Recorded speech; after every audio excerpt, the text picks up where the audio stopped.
Hey, what is up everyone? Welcome to Not a Stream. This is a video where I look at the NES Classic Edition console, and it's both a tier list and a ranking. I'll be going through the ranks of the games, the 30 games that appeared on this fine piece of hardware. Then I'll also be making a tier list while I do to, I guess, satisfy people who like both. So, what is the NES Classic Edition? Some of you may ask. Some of you. I feel like I'm pretty late on this. Most people at this point probably do not give a shit. I believe it came out in 2016? For $60. Not a bad price. And it was first-party Nintendo, so it wasn't like one of these shitty Chinese knockoffs that you get on Amazon or something where none of the games run properly and it looks horrible. No, it's got full HDMI support.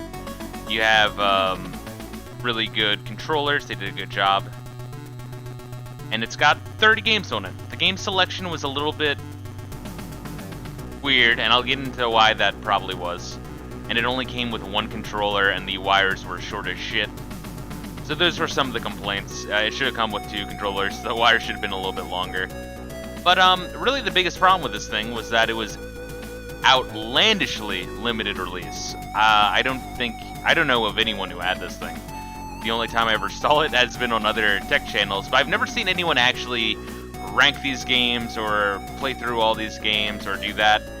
Problem I have is a lot of people, when something like this comes out, is they fucking buy it, unwrap it, get footage of them playing for maybe 5 minutes a piece, and then they rush out with the video, you know? And they kind of talk about the games based off of memory, and I think that's kind of fucked up. So one of the reasons why it took me so long to make this video is I actually wanted to play through all 30 games. Some of them I did before I started streaming again, some of them I actually streamed recently, but I played through all of these games for like 2 hours minimum in the past, I don't know, like 2 years. Alright, it takes a long time to play through games when you have a job and shit and you're doing other stuff. So I can understand why these other review shows don't do that, but that's kind of what I did. So I wanted to give my thoughts on all the games on here and the selection. Which, the selection for this thing, I think was kind of weird because they had to satisfy the Japanese market, which kind of had a different experience with the NES because the Famicom came out in 1983, so there was, like 2 full years where they were playing really, really rudimentary shit. And that's the memory they have with it, whereas in the West we have a very different memory. So a lot of the black box games, people were scratching their heads with, like, why would they include that on here? That's why. I think they should have made the game list fit more to the area that they're releasing, but those are just minor gripes. Anyway, let's dive right into this. Let me show you my sick-ass tier list that I made. Hey! And this is courtesy of tierlists.com, which is way better than what tier, was it Tier Maker? Some shit like that, where you have to sign up through Twitter. Holy shit, fuck that site. Go to tier list. Anyway, yeah, let's dive right in. Let's start off with the number 30. Which one of these is going to be it?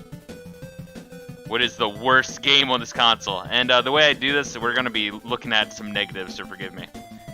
First one is Galaga. And already people are like, oh, Galaga is a classic. Yes, it's an arcade classic. What the fuck is it doing on the NES Classic Edition? You play it for maybe 5 to 10 minutes and kind of get bored. I can appreciate Galaga. I played quite a bit of it growing up, actually. We had a, yeah, let me show some footage while we do this. I played some Galaga growing up on one of those, like, Namco museums. I forget if it was one for the 64 or the PlayStation. I feel like we had one on each. And it's a fine game. It's just, it's a fucking Space Invaders clone. More dynamic than Space Invaders.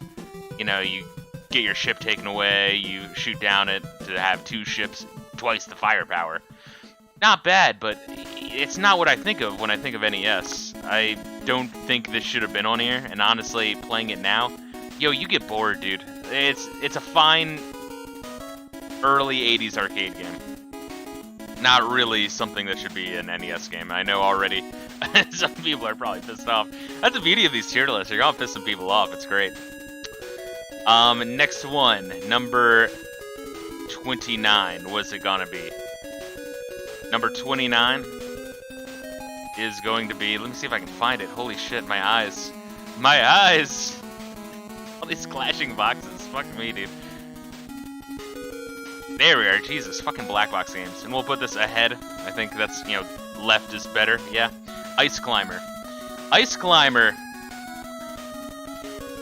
The one strong suit of Ice Climber, well, two. Let's give it two things to its credit, right? It's 2-player, simultaneous co-op, which is pretty cool, honestly. And it has a lot of levels, like what, 50 different boards, something like that. You can just choose the level and go right to it. You don't have to play through all the levels to get there. All right. But yo, that jumping is jank. The gameplay at its core it just feels off.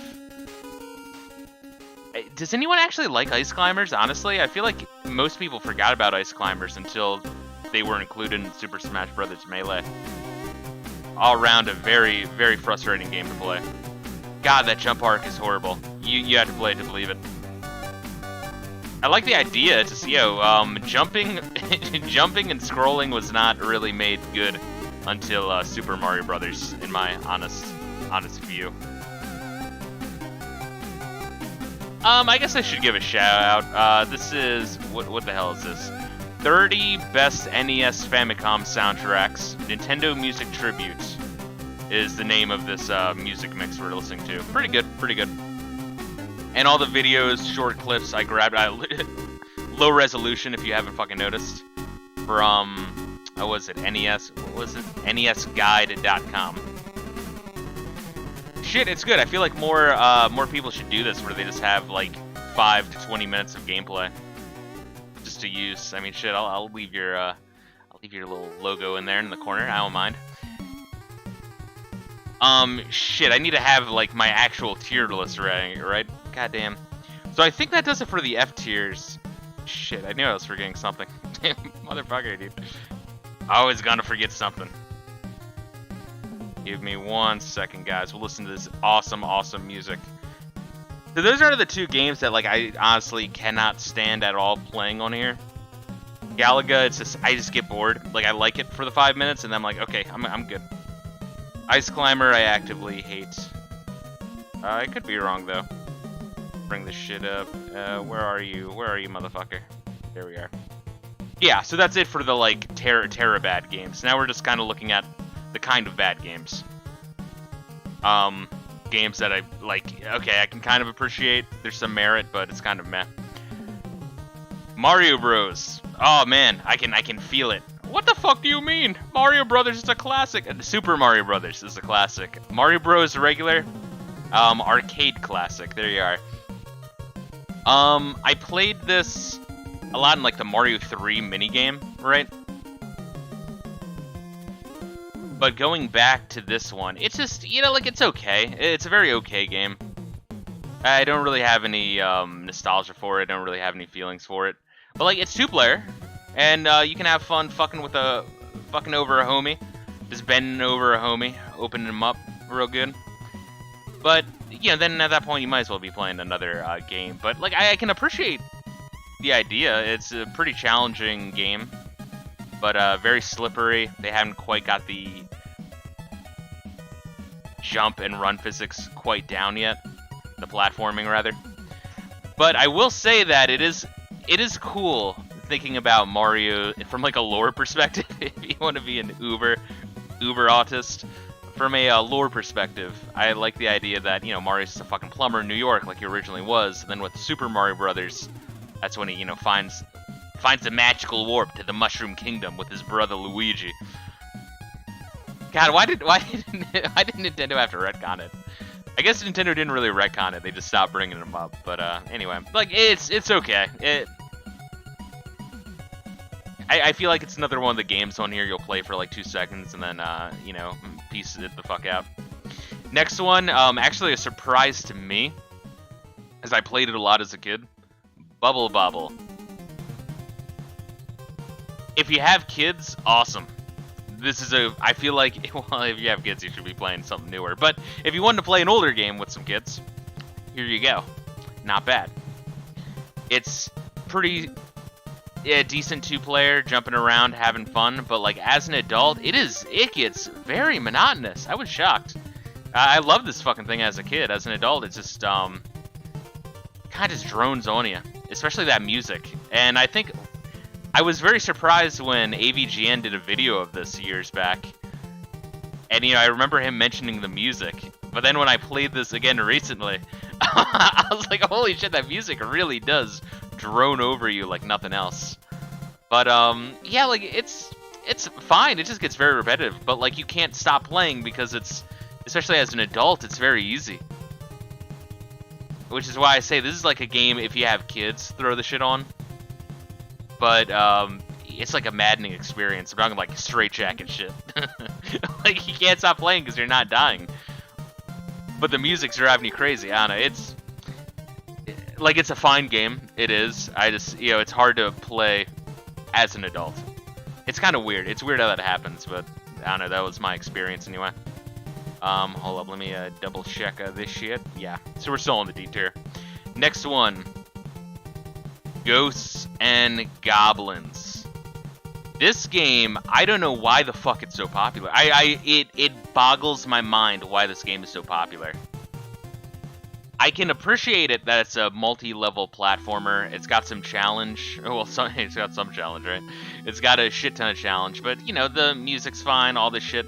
Sound effects are nightmarish. They try to capture the arcade feel of it on the NES. When like all the sprites are flickering, the noise is very shrill.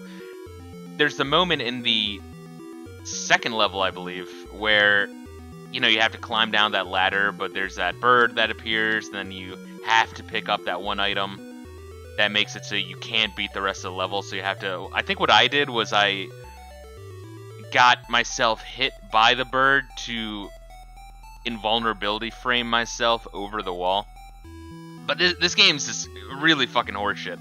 I don't understand why it's so popular. It's cool cause hard, good cause hard. I fucking hate that mentality so much. Games aren't good because they're hard. You can have a game that's good and balls hard. Like Dark Souls comes to mind. But this ain't it. But I did stream recently. I streamed Ghouls and Ghosts for the Sega Genesis, and I thought I was going to have a similar experience of like, yeah, this fucking series is bullshit.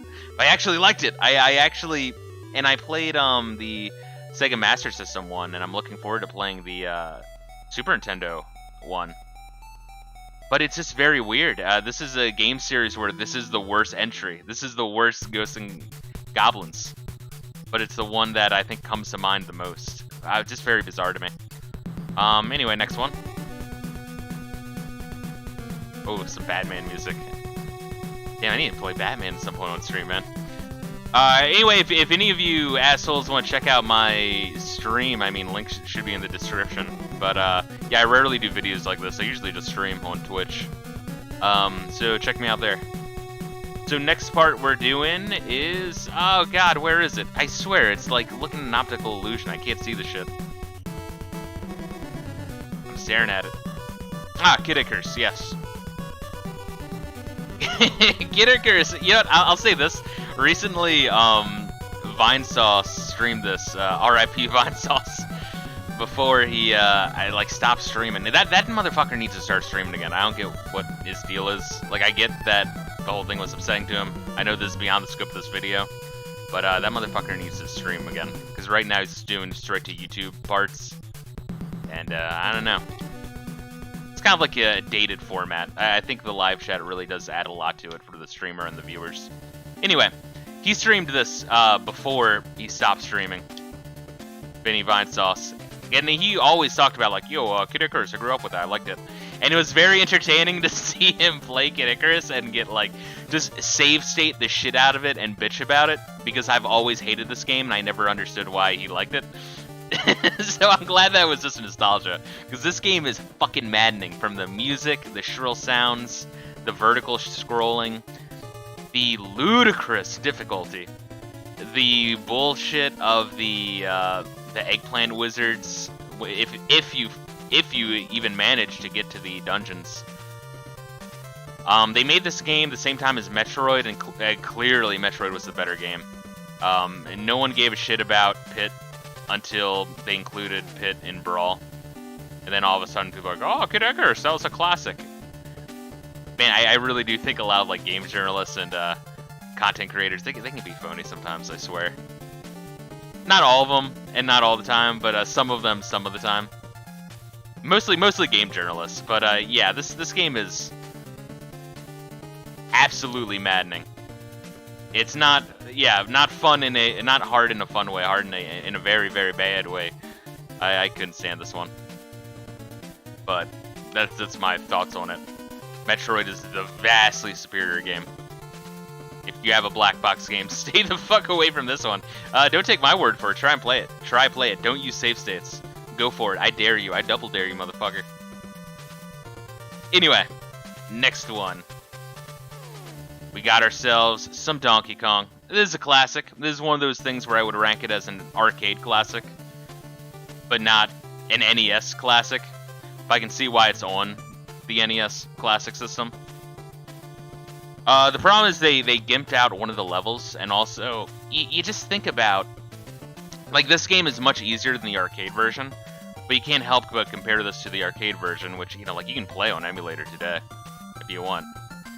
But, yeah, you'll clear the board once, clear it twice, the difficulty will go up, and, you know, then you just keep repeating, but, you know, like, it's a classic, but I'd rather just play the arcade version. Why not? Why not, right? I don't really... We're kind of getting into the point of the tier list where I feel very, like, not salty towards the game necessarily, but just like, it's okay. It's alright. Alright. So, not really much to say starting off. Next in the D tier, we have ourselves PacMan. Another game that is not a game I think of when I think of NES. It's an arcade classic, not necessarily an NES classic. You wouldn't really, you know, you think of NES, you wouldn't go to this game. And if you had the NES Classic, you wouldn't necessarily play this game that much. But, like, it's a good port of PacMan, to be sure. But once again, why not just play arcade version or something? It's something that you should be playing on a arcade classic compilation or a Namco arcade classic compilation. But I mean, it's still fucking PacMan. It's still fun. I like it. And once I figured out the, you know, the secret of get all 4 ghosts following you nearby, then get the Pac Dot, and then eat all 4 of these fuckers. Get that extra life. There is, you know, you do start to see the strategy in it, and I can appreciate PacMan a hell of a lot more as an adult. But at the end of the day, it's PacMan. Not a whole lot to say. But once again, it just can't give it too much credit when it has me scratching my head wondering, what is it doing on here? What is it doing on here? There are other games that should be on here. Next one we have, and I think this is it for the D tier. Yeah, this is it for the D tier. So let us find, where are you, motherfucker? Gradius. I like Konami a hell of a lot. I really do. I think Konami is, when it comes to NES, better than Capcom. I feel like Capcom really started to shine when it hit Mega Man, which was pretty late releases, and, you know, like Street Fighter and yeah, I guess Mega Man, Street Fighter, Resident Evil, that kind of shit. That's when they really started hitting their stride. Konami got it right early on, and this is like the grandfather of modernized shoot 'em ups. You know, with like getting powers and becoming like super strong. The problem is it shows its age in the sense that once you die, you're better off just starting the whole game over. Because if you're in a later point, you're so gimped out, especially in speed, that, you know, good luck. You're in a more difficult area. So you really want to just start early on and then have a really good run, and then just call it after that, the first death once you lose all your powers. Other shoot 'em ups have better systems, obviously. I can't really blame this one because, you know, can't really blame Gradius or Konami for that. because this is the first. You know, obviously games are going to improve on it moving forward. But yeah, I grew up with Gradius Interstellar Assault on the Game Boy. Fucking great game. Great game. That was like an early Game Boy release. Really solid. So I don't dislike Gradius. Just playing it this time, it's like, man, it's bullshit when you fucking die. It's complete horseshit. So that's my thoughts on that. So that's it for the D tier. So what do you guys think so far? Am I out of my fucking mind? I mean, shit, something has to go in these. Something has to go in these lower tiers. They really do. Because, I mean, when you have a library of 30 games, there are gonna be some poopy ones, you know? It's gonna happen. And, like, the D tier, those are things like, you know, you'll play, but you just won't revisit after fucking with them. The F tier, they're just like, yo, fuck this shit. But now we're going into the, like, the pretty good. The pretty good. So we're gonna be starting off with Balloon Fight. Balloon Fight is a game that Nintendo loves to give away for free. It's kind of a joke. You know, you sneeze and Nintendo's like, oh, have you played Balloon Fight yet? And it's kind of weird, and it kind of makes it so you can't appreciate it that much. It's kind of hard to appreciate shit that's free, or very, very, very easily obtained. But when you're actually playing this, which is just a Joust clone, R.I.P. Iwata, by the way, it's pretty good, especially with 2-player. You can fuck over your homie, right? I think so. Yeah, it's 2-player simultaneous. It's very very challenging. You get good at it. It's got very nice music. And one thing that really blew my mind was the, what's it called? The adventure mode? The endless runner mode? I forget what exact terminology it was. Or like journey mode? I don't know. Where it's like Flappy Bird. Or, you know, like something like that. You know, helicopter game, Flappy Bird, or whatever the fuck. There's a million games like that. You know what I mean? Where it's just an endless runner of you dodging different obstacles. And it even has like this ranking system at the bottom where depending on how far you get and how many points you get, you're slowly going, I think from like 50 and up. It's kind of like this kind of cool way to gauge your score and how well you're doing. And the music for that adventure mode is awesome. And I found myself playing that actually quite a bit. I found myself having difficulty stopping. Very surprising. Not a bad game at all. Yeah, try it out. Seriously, don't knock it till you try it. Next one, Donkey Kong Jr.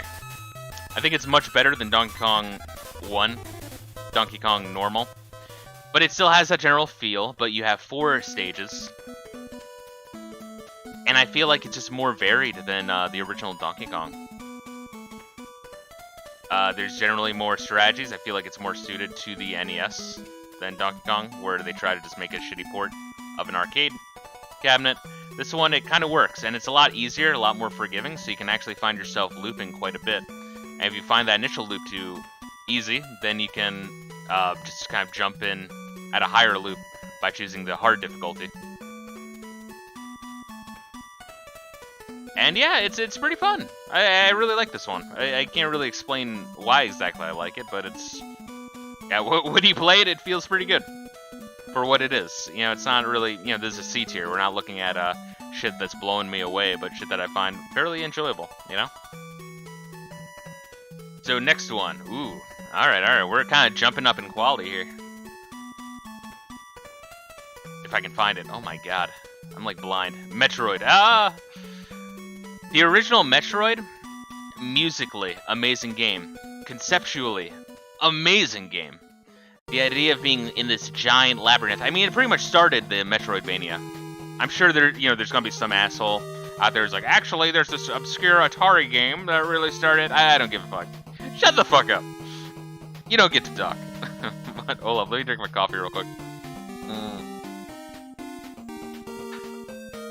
I had to have my coffee.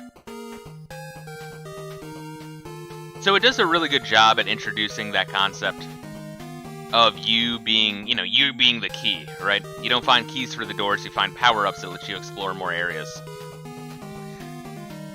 The problem is this game is very, very bullshit. The password system is mind-numbing, and it should have had a save battery. I know that increases the price of the cartridge, but You needed a save battery for this.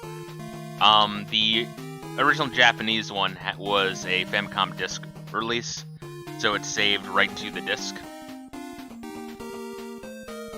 But honestly, a lot of those Famicom disc system games, the release we got on cartridge was better, but yeah, they should have had more save batteries. Fuck. But yeah, this game's very good, but you know, it's just very unforgiving with health pickups. The beeping of low health is absolutely maddening. You have to draw your own map, which isn't necessarily a bad thing, but the map is massive, and you have to constantly know where you're at on the map that you draw. So you have to constantly be tracking that shit. If you don't draw your map, I don't know how the fuck you beat this game. And Mother Brain, you better beat them that first try. I'm a big Cinemassacre fan. James, there's like a James and Mike Monday. I'm not a big Mike and Dave fan, but I think when it's James and Mike, they're pretty good together. But there's James and Mike Monday that's very entertaining, where they play through Metroid. And yeah, you get to see the pain of losing at Mother Brain, and it does the Zelda thing where Zelda starts you off with 3 hearts. Well, here you have all these E-tanks, and it starts you off with what, like 30 energy? No E-tanks except just 30. Oh man, enjoy grinding that shit. It's like 20 minutes. It's the most mind-numbing. It's like being in purgatory. Most mind-numbing experience. Which I always hate that when a game is pretty good and it ends on such a sour note. It forever dampens the experience. But this is a very impressive game, and once again, musically too. I gotta stress that. Those Metroid themes you love, most of them got their start here. Anyway, yeah. Interesting game, very, very frustrating at moments. Next one we got is... if I can find this fucking thing. Oh, Excite Bike. Beautiful. I actually played the shit out of Excite Bike growing up. I actually really enjoy this game, even though it's very simple. And how the fuck did this game work? It was like in Japan. There's like a little there's like a tape, like a cassette tape peripheral. Like, the Japanese love their fucking peripherals. Holy shit. Like, goddamn. Fucking Japanese people, I swear. Oh, we will make the Sega 32X. It will be great. No, God, no, please, no. But, oh, here's the fucking Virtual Boy, right? So it was this, like, cassette tape thing that you would plug in to your system, and you would record your level on cassette tape. It doesn't really work here, but you can make your own levels, which are just pretty cool. But it just doesn't save, which is frustrating. But all around, solid fucking game. You can play the single player, which is kind of like, well, single player. The one player with no CPU, it's all single player. But you can play this one player with no CPUs, which is what we're seeing right now, to get a hang of the mechanics. You tilt your bike back the correct angle as you're hitting these slopes and ramps, and you get extra boost. You do like a little endo when you land to brake. You dodge the mud. You kind of have to manage your turbo boost, your NOS, if you will. I guess that's what it's called, so that way your engine doesn't overheat, right? But then you go into the single player with CPU, right? And even though, like, the only thing that dictates what place you're in is the time you finish, there's all of these random NPCs also on their bikes, and they can knock you off your bike, but you can also knock them off their bike, and it's kind of like a Road Rash for Sega Genesis in that way. But once you start to figure out all the little mechanics of this game, this is a very cool game. I really enjoyed this one. I still do. Even though it's simple. Once again, it's like 5 stages, and there's not much to it, but what's there is pretty fucking fun, pretty charming. I wish they kind of took the series further. But they kind of didn't. I think there was the Excite Bike 64, I never played that one. And there was Excite Truck for the Wii. Excite Truck for the Wii is actually pretty fucking fun. Recommended, dude. Alright, next one we got is Tecmo Bowl. This was a surprise. I did not play this until I streamed it. Come on, motherfucker. Which... What, I streamed it for the Super Bowl because the Super Bowl and football in general has become so fucking degenerate. It's like just non-stop propaganda nowadays. I can't fucking stand it. So I kind of facetiously streamed this during the Super Bowl with a really, really fucked up thumbnail. I like my fucked up thumbnails if you scroll through my channel. I love it. Anyway, so Tecmo Bowl is a early football game, no shit, right? Where's it? There we are. Wow. And it has pretty good music, and it has a lot of sprites on screen at the same time. You have a whole bunch of generic, like all of the players are the real names, but all of the like logos, right? All the mascots are made up shit. You know, like the elves or the beasts or the New York buttholes and shit like that. But it's actually very simple, and it works. It's very intuitive.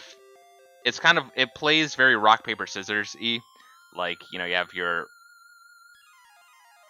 run through everyone, run around everyone, short pass, long pass, and then your defense that kind of does the same thing. And then there's also, what is it? There's an extra mode for if you're playing two-player. It has to be two-player. It's called coach mode, where you don't. I mean, it's very passive, but like I like the concept, where you don't. The computer plays, and you and your friend input commands on each team to kind of choose what play you're running. So you're essentially the coach trying to rock, paper, scissors your opponent. I like the idea. The idea is pretty cool.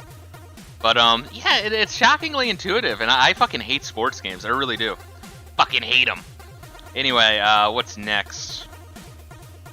As we go further in this list, I'm gonna gush more. I'll try to keep this down. We're talking about, like, 30 games, though, so my hands are kind of tied here. Castlevania II. This might surprise someone that's this high on the list, because Castlevania II gets shat on. Although, if you actually like listen to some people who shit on Castlevania 2, a lot of them have this weird nostalgia for it, and it's easy to see why, because there's this good game here. There's a very good game here. It's just shat on by being the most opaque, obscure, cryptic game of all time. Everything you do, it's like, I don't know, you just have to fucking guess to figure it out. Non-stop. None of it's intuitive. So you really do have to have, like, Nintendo power to beat the thing. But in terms of a Castlevania adventure, I mean, it really built on the, Metroidvania idea.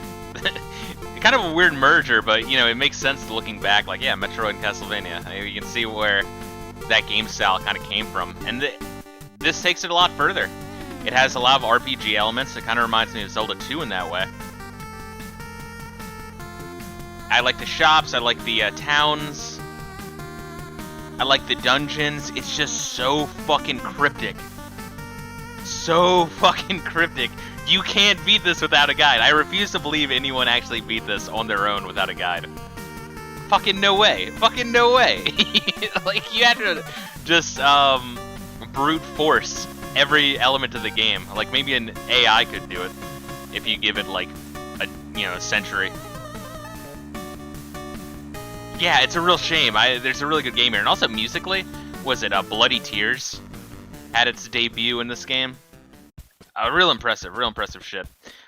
All right, I think we're halfway through the list at this point. Shit, is this gonna be like an hour video? No. Oh, jeez. All right, we're almost done with the C's. Double Dragon 2: The Revenge. The best Double Dragon game on the NES, and it's C tier. It's cool that it's two-player. I'll say that. It's very cool that it's two-player. It's very fun for simple beat-em up. Double Dragon kind of introduced the beat-em up genre. Once again, there's gonna be one guy in the chat I'm like, actually. But cool game. Very cool game. Very fun music, fun visuals, cool levels. It's just, is this thing fucking playing? Or I guess we'll just stare at the fucking title screen. Are you playing, motherfucker? Okay, good. Jeez. It's just kind of a pain in the ass to play, especially the later levels. I really hated because it relies a lot on platforming, which platforming should not be in a beat 'em up game at all. Period. And that platforming in particular, is real garbage. But this is the best Double Dragon game on the NES, so like kudos for choosing this one. I appreciate it. And once again, if you're playing with a friend, that's really where the draw is for this one. Which once again goes back to why the fuck was there only one controller for this thing? Money and Nintendo being cheap fucks. Sure. But this, a lot of these games we're talking about, Tecmo Bowl, Double Dragon 2, Balloon Fight, Bobble, Mario Brothers, Ice Climber, if you want to play Ice Climber. 2-player games! You need 2 players, fuck. To really get the most of it, just throw in another fucking controller, my god. Anyway, it's not like anyone owns this thing. Like, seriously. Jeez. Oh, once again, I'd just like to point out, this isn't like my tier list, my ranking of NES games overall.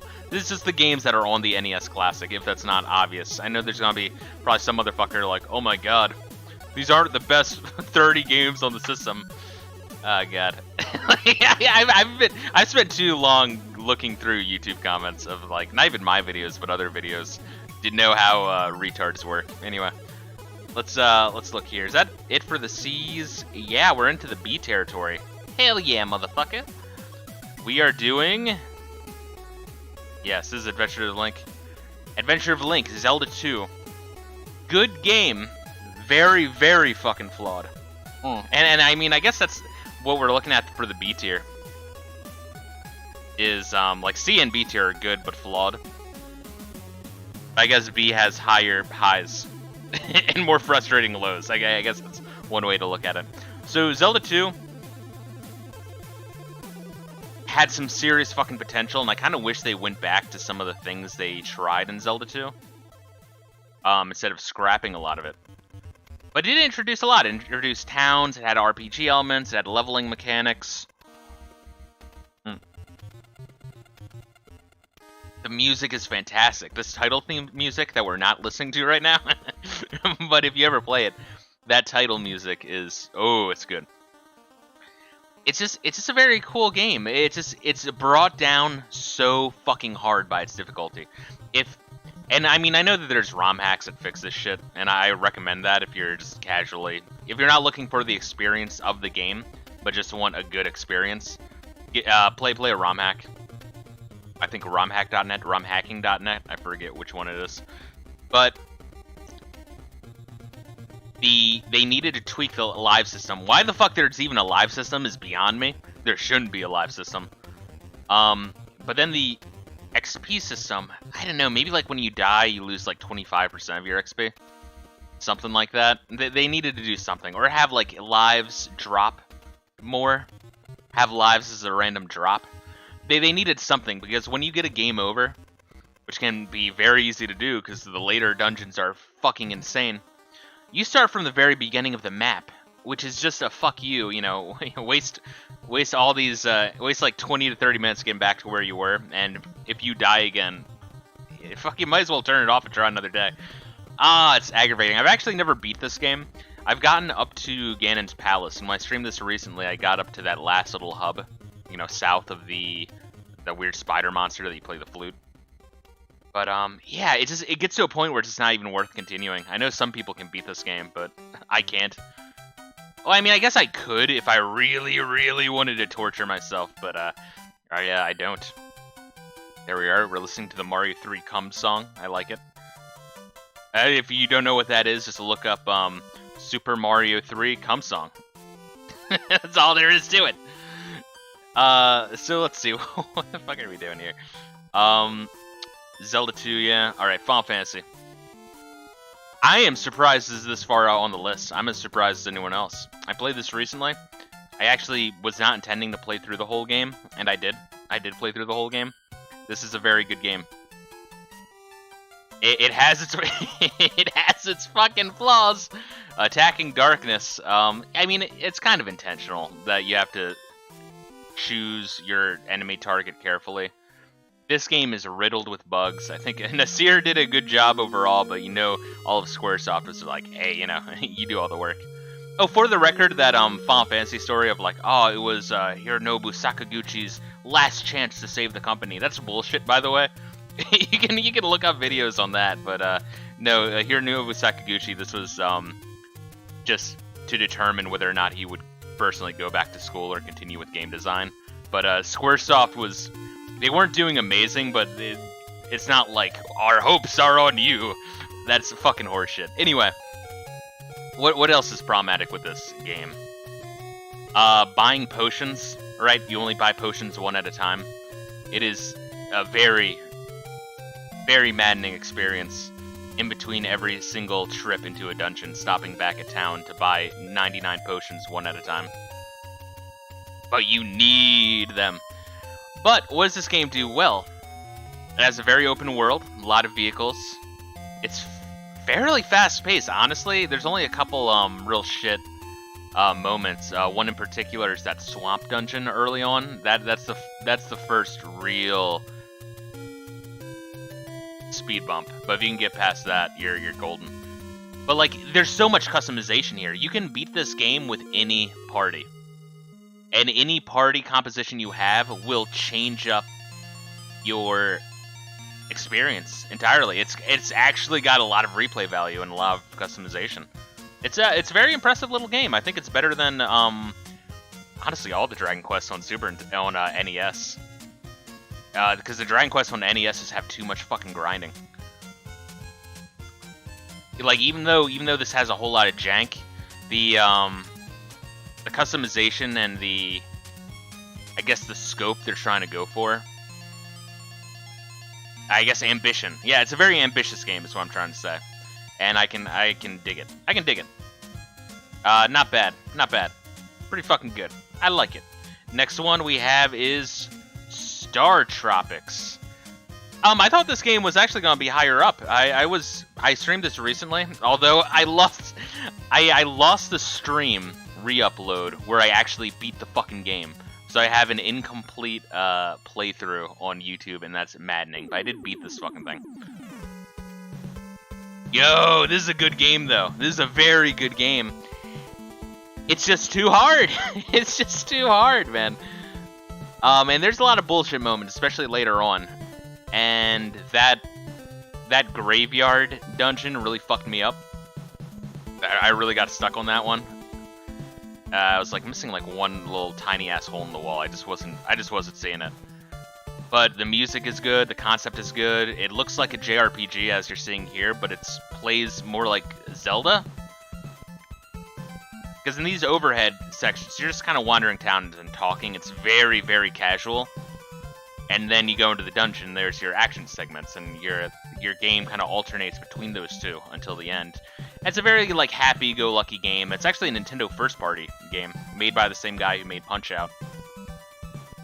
It was just a very late game on the NES, so it missed a lot of people. It's not like the most amazing game on the system, but it's pretty fucking good. I think a lot more people should play it. I was very surprised. This is one of those games where its difficulty is a detractor, and this game would be higher up if they just chilled a little bit. Holy hell! Next one we have is Ninja Gaiden. Hoi! To quote, what was that? The Wizard? Holy shit! I hope none of you guys have seen The Wizard. And in fact, let's turn this off so you don't see my shit. Let's fucking reset the music. Goddamn. 4 hours later. Oh god, you still see my shit. There we are. Beautiful. Ninja Gaiden. That's what we're talking about. Is Ninja Gaiden. Focus. I need to focus. Focus, Count Monte Fisto. Ninja Gaiden is a game I played the shit out of as a kid. I kind of just played the shit out of whatever NES game worked, because the NES hardware is a nightmare. Blown into those fucking cartridges. Oh man. I know blowing actually doesn't work, but when you're a kid you don't fucking know that. We didn't have the internet. But out of memory, I remembered playing this game a bit when it came to the Wii Virtual Console, and I bought it for the $5. And in high school, when I like got back from school, like after homework, I would just play the shit out of this game, and I played it until I actually beat this game. And when I streamed this game recently, I got to the end boss but couldn't beat it, and we'll get to what happens if you lose on the end boss. But this game has beautiful cutscenes, really cool music, very fast and fluid controls, kind of a cool story. I mean, the story's nonsensical, but like for a story in an NES game, it's more than you'll get in most other places. Pull up coffee break. But you get dirty at this game, you really do. Keep at it. I really like this one. I think it's the best Ninja Gaiden game on the system. Because 2, there's just too much bullshit. And 3, they have limited continues. But the real big problem with this game is if you die on that last level, you get sent back. And if you die on the end boss, it sends you back like by 2 stages. Like you lose progress if you die on the end boss. It's so mind-numbing. I hope I'm explaining this correctly to anyone who's never experienced it. But it's like if I don't know. Let's use a random example. Mario 64. A lot of people played Mario 64, right? Imagine if you died in Bowser and it took away like 30 stars. That's what this game does. Oh, it's crazy. It's fucking crazy. It's such a fucking fuck you moment. That it's horrible. It's horrible, and that's why this is in the B tier. It would be higher up otherwise, because I really do like this game at its core. Yeah, damn. Let's see here. Are we on the... No, we're on the last 2 B tiers. Okay. So next one we have is Castlevania. Another game that is maybe too hard for its own good. If you ask me, I really like this game. I've gotten up to Death, the Grim Reaper, which is the second to last boss. It's a pretty short game, honestly. The stage numbers go up, I don't know, like what, to 18, some shit like that, right? But there's really only 6 stages. I think that's right. Like each stage, each actual level is broken up into 3 quote-unquote stages, but it's only like 6 levels. But yeah, this game is really, really brutal, but anytime you go back to it, you find yourself getting further and further. It's just disgustingly hard. I know I've talked a lot about AVGN a lot in this video, but I don't know, I guess I can't help it. It's kind of one of the reasons why I'm so interested in this shit. Like, obviously, like I played a lot of this growing up, but around like middle school and high school, watching AVGN. Or I guess high school, not middle school. I guess high school. Watching AVGN, it was like, I don't know, kind of reinvigorated my interest in old games. But he beat this game, and I don't understand how the fuck he beat this game, but he did not beat Ninja Gaiden or Punch-Out. I've actually beaten Ninja Gaiden and Punch-Out, but no, wait, I think he eventually beat Punch-Out. I think it was like some Bootsy episode. Yeah, he fucking beat this guy. I can't fucking believe it. This game is hard as balls. This game fucks my asshole. But it's really good. I like it. I think it's the best Castlevania game on the NES. But yeah, it's just too fucking hard. It's insane. Fucking insane. Alright, last of the B tier. Super C. I like Contra 1 more. But this is a fine game in and of itself. Honestly, it's very similar to Contra it's very similar to Contra. What the fuck is this naming convention? Super C, really? We'll just call it fucking Contra 2, you assholes. It's very similar to Contra 1, but I like Contra 1's visuals and levels more. But, like, this game's fine in and of itself. It's more challenging. Contra 1, it does get a little bit too easy. So I think by having, instead of the 30 lives code, the 10 lives code, and then increasing the challenge, it's pretty good. When I played this recently, I got to the end level, but not the end boss. But I could tell that if I put a little more time into this one, like, you know, one more attempt, one more run, I could have probably beaten it. But yeah, a lot of games to play, so little time. But yeah, solid game. I think this is really fun with 2-player. Contra always is. Only problem is he needs someone who's semi-decent at Contra, but Yeah, it's good. I just think the levels in Contra 1 are better, which makes me wonder why is it like licensing? Why does Nintendo always give and sell Super C but not Contra 1? There has to be some sort of reason to that, because I feel like everyone prefers the original. It's really weird, really fucking weird. I've always wondered that. Good game though, solid, really, really good. So that's it for the B tiers. Now we're moving on to the really, really good shit. The A tier, starting with Super Mario Brothers. What is there to say about Super Mario Brothers? It's such an iconic platformer that still holds up today. Musically, all those Mario tunes that you love so much, it was right here. It still moves fluid. Obviously, they tightened Mario's jumping mechanics a lot more in 3 and World, but it's still a great game. You get, shit, was it 32 stages? Am I doing the math properly on that one? 32 different stages, multiple themes. This was supposed to be the be-all, end-all cartridge game. It really was, and Nintendo was gonna move on to the disc system, but then they realized disc system sucks and is faulty, and piracy existed, and also in the West you can just add to the cartridge, and that's why everything after Mario Brothers looks a lot better on the NES. It's because, you know, you can fuck with the cartridge, you don't need the hardware, which is kind of why the NES advanced so much further after Mario Brothers, but initially it was supposed to be like the cartridge game to end all cartridge games. So they put their all into it, and it really shows. Still a phenomenal game. If you haven't played it, it's kind of a rite of passage. You have to play Mario Brothers. It's just Super Mario Brothers is that important of a game. It kind of showed off to everyone, hey, this is how platforming's supposed to be. Don't make really shitty jump arcs. Have it be like this. Have it be fast, fluid. Give control to the player. And yeah, it's fucking Super Mario Brothers, the legend. So why is it in S tier? Well, I mean, other games got better after it. Yeah, don't get me wrong, it's a very important game, but is it the best game ever? No. Is it the most important game ever? Yo, you could make an argument. You could make an argument. Super Mario Brothers, PacMan, I don't fucking know, like Doom. Shit. These are all, like, iconic games in their respective genres. But anyway, what are we doing next? Shit. I was so busy talking about Mario Brothers, I forgot to show the clip of Mario Brothers, as if any of you assholes have never not seen Mario Brothers. So, let me get my shit together. Okay, there we are. No more Mario Brothers, there you go. Next one is Dr. Mario. I think this is the best puzzle game on this platform. I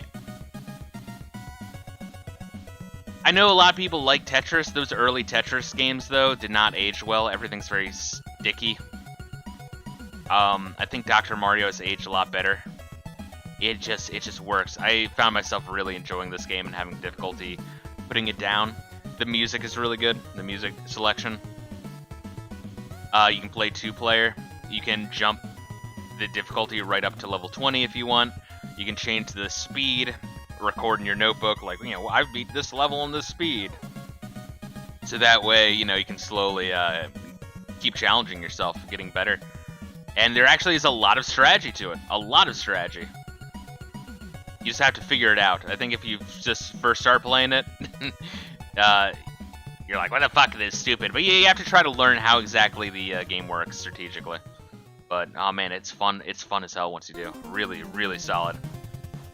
Next one, Mega Man 2. I actually think I like Mega Man 3, or maybe even Mega Man 4 better. But I like Mega Man a lot. For me, I didn't really love the Mega Man series until Mega Man X, which was my first Mega Man game, so that might have, like, fucked with my taste, you know? I kind of grew up on Super Nintendo, primarily. You know, NES we had, but, like, you know, I'd occasionally fuck with it, but... yeah, Mega Man 2, Mega Man in general, lot of sprite flicker, a lot of slowdown. Capcom loved just not understanding that, yeah, the NES can't really take this much shit, dude. solid game. It's still a very, very fun action game. Shit, this is an A tier, dude. Still very good. I would have preferred Mega Man 3. I feel like Mega Man 2, one problem I have is, aside from robot weaknesses just taking down half of their health bar, I mean, they like melt in front of me. It's crazy. This game is a huge step up from Mega Man 1, but that final Wily stage where you have to fight every single robot master back to back to back to back, and then fight Wily himself, and then it's... Yeah, it was just kind of frustrating. Maybe a little bit too difficult. Maybe if you segmented the battles a little bit more, I would have liked it a little bit more, but... Yeah, that final Wily stage I wasn't really a fan of, but hey, that's a minor gripe. It's still a solid game. It's Mega Man. What more can be said? The last of the A tier, Super Mario Brothers 2. I feel like some people might be surprised it's this high up. Super Mario Brothers 2 is a fucking phenomenal game. It kind of gets shadowed. What the fuck am I trying to say? It gets thrown to the shadows of all these other games. I guess that works. Because it's a weird one, and it's Doki Doki Panic. Well, Doki Doki Panic was made by Miyamoto. It's a first-party Nintendo game. And honestly, it works really well with Super Mario Brothers, and all these other games, the sequels, are usually pretty fucking weird. Simon's Quest, Zelda 2, you know. But Mario 2, I think, really fucking works. I love having all 4 characters, each with a different playstyle, adds a different feel to it. A whole bunch of levels, each one with a whole bunch of secrets. Pretty long levels, too. And the difficulty is very, very high, but it's doable. I've never beaten this game, but I've gotten very far into it. It's a long game. It's actually a really long game. The Famicom was disk system, so it had save features. This game needed a save battery. This is another game that needed a save battery easy. And then maybe if it did, I might rank this as a S tier, honestly. But this game is so unique. I mean, look how colorful it is. Look how weird it is. I love it. This is a game that aged like wine. The older I get and the more I revisit older games, this one is very unique. Very fucking good. Alright, S tier. S tier time. Punch Out. Punch Out good. Punch Out's really good. I love Punch Out. It's this weird mix between sports, action, fighting, and puzzle, requiring split-second decision-making and pattern recognition. And once you start getting dirty at it, you get dirty at it. I love Doc Lewis. Shit, motherfucker, you need to kick this guy's asshole. But Punch Out is just an absolute blast to play. But it needs... If you haven't played... Unlike Contra, alright, so Contra, right? If it's been a few years, when you go back to Contra, it's like you never left. Punch Out, you can feel it. You can feel your own rust. You're like, oh shit, I'm getting fucked up with this one. So you actually have to dedicate some time to learning the patterns and playing it fairly often if you want to be able to beat it. But it's a good game. It feels good. It's the best Punch-Out game. I love it. I really, really fucking love it. Yeah, like a lot of this S tier just got me being like, this game is awesome. Because it's like, that's the point of S tier, shit. Next one. Yeah, no matter what I do here, look at this shit. No matter what I do with these 3, people in the comments are gonna bitch. So you have to remember that. No matter what I do with any of these, people are in the comments are gonna bitch. But, Legend of Zelda. It's a very basic game because it's a very, very early game. But it's one of the first open world games. It's crazy. It's fucking crazy how ahead of its time it was. Save battery, always a plus. Gotta love that save battery. That really does add a lot to it. You can play in play in spurts, right? Play in separate game sessions. Have, you know, some different files, multiple files too. That's fucking awesome, right?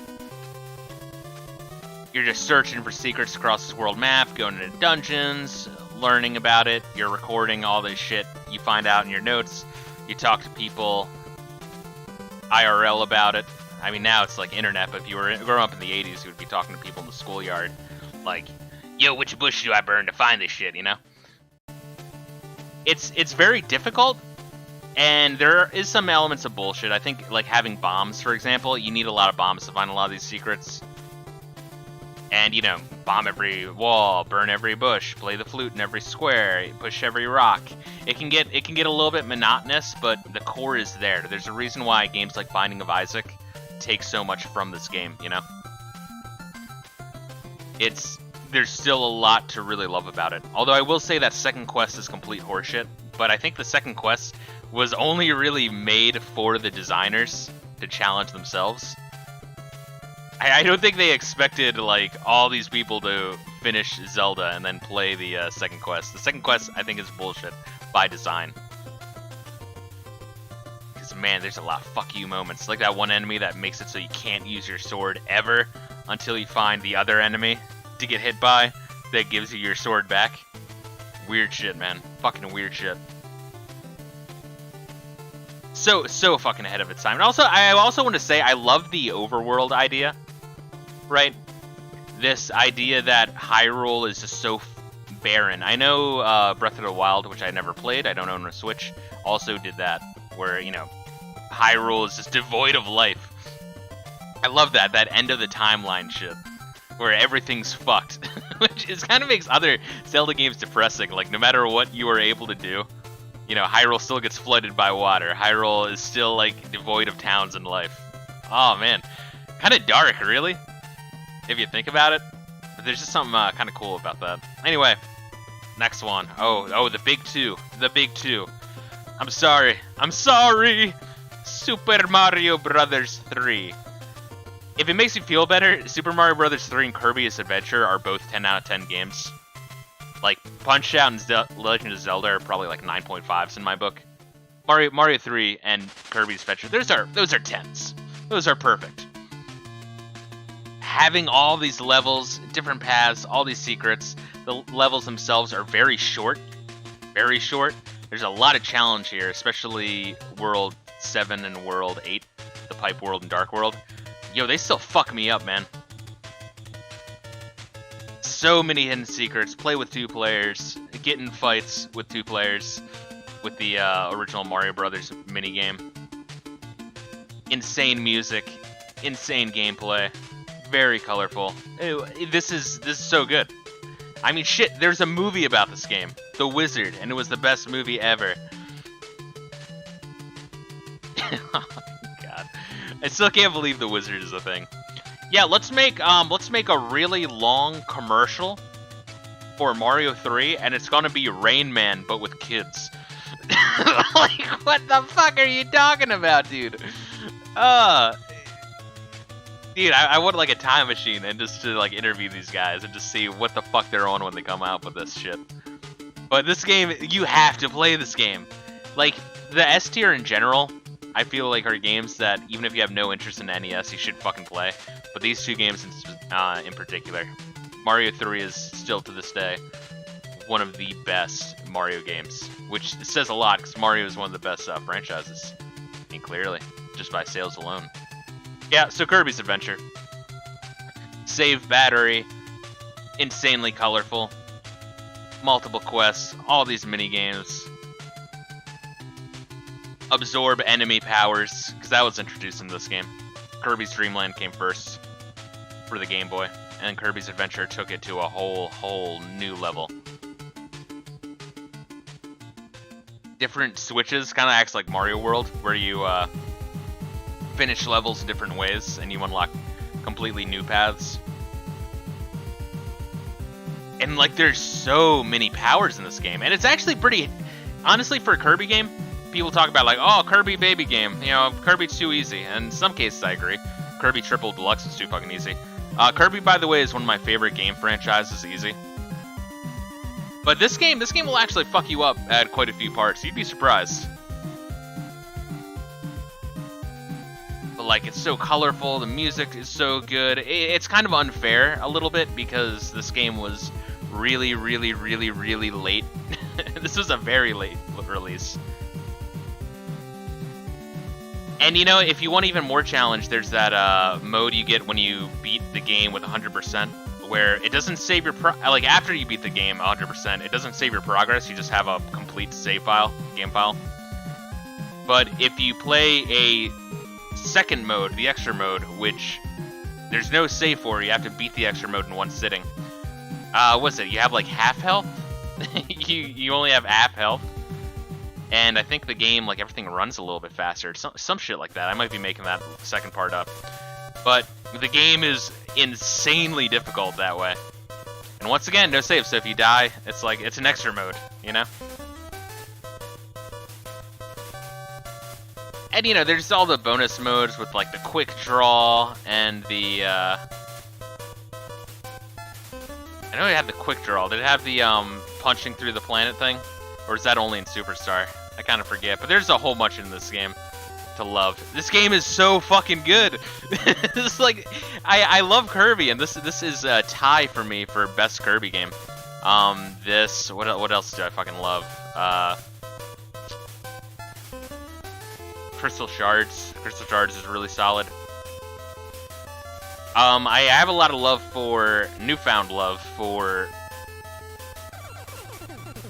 Superstar. Although I do think a lot of those early modes are just insanely easy.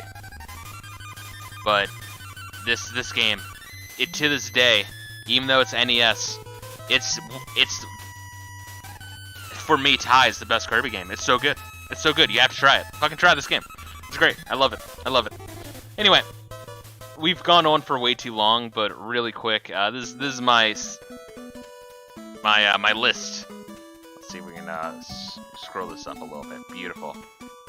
This is my list. Let me know what you think in the comments. Am I fucking batshit insane? I put a lot of thought into this one. I really did. So I hope I didn't piss anyone off too much. But I also hope that you know, there's some discussion. You know, like you'd be like, oh, I actually think that should be higher. I think that should be lower. Yeah. Just don't be too much of a cunt, I guess. I guess if you want to be a cunt, go for it. It's the internet. It's YouTube. Do what you want.